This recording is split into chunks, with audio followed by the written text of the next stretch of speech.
এই যে 150 গ্রাম বেশি নিলা, তোমার কিন্তু কিয়ামতের মাঠে বেশি টাকা দেওয়া লাগবে।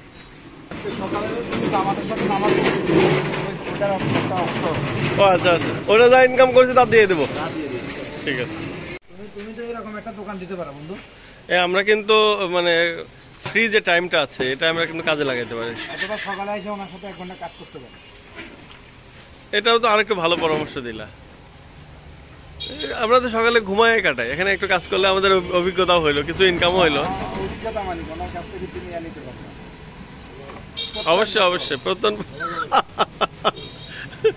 এবং এটা কখনো তুমি যদি বাইরে যাও তখন যে কোনো সুপার শপে মানে কাজ করার ক্ষেত্রে তোমার এই অভিজ্ঞতাটা তোমার কারো ও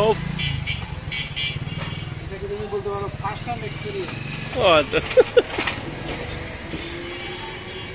বন্ধু, তাহলে তুমি কি গাজর কি হিসাবে কিনলা? ফল? এটা এটা কমলা আপেলের বিকল্প হিসেবে আমরা এটা নিয়েছি। ও আজকে তুমি গাজর ফল হিসেবে খাবা? হ্যাঁ, ওকে ঠিক আছে, তাহলে আজকের কমলা এটাই। আজকের কমলা এটাই নিয়ে যাও, কারণ হচ্ছে যে পরে যদি আবার আদার উপর রাখ করে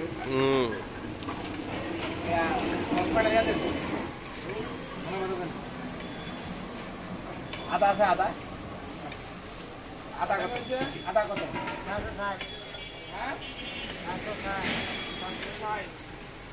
ওই আদা কত দিকা? আদা আদা দিন, আদা 200 গ্রাম দেন। আদা 200 গ্রাম দেন।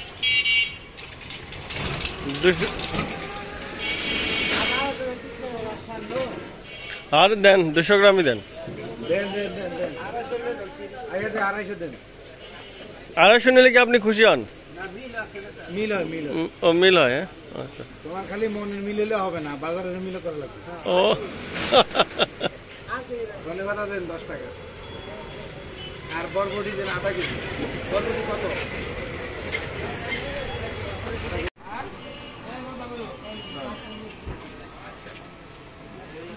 তুমি যে এই যে 150 গ্রাম বেশি নিলা, তোমার কিন্তু কিয়ামতের মাঠে বেশি টাকা দেওয়া লাগবে সব।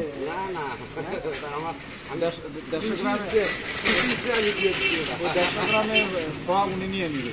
ও উনি নিয়ে নিবে? ও আচ্ছা, তোমার তাহলে তো ভালো, ভাইয়েরও উপকার তোমার উপকার। আজকে সকালে তুমি আমাদের সাথে নামাজ ও আচ্ছা আচ্ছা, ওটা যা ইনকাম করেছে তা দিয়ে দেবো। ঠিক আছে,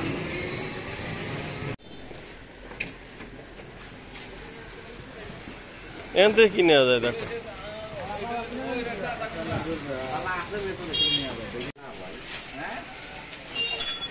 কত?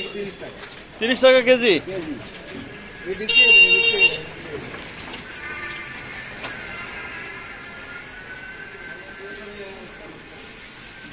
কোথেকে নিয়ে আসছেন এগুলা?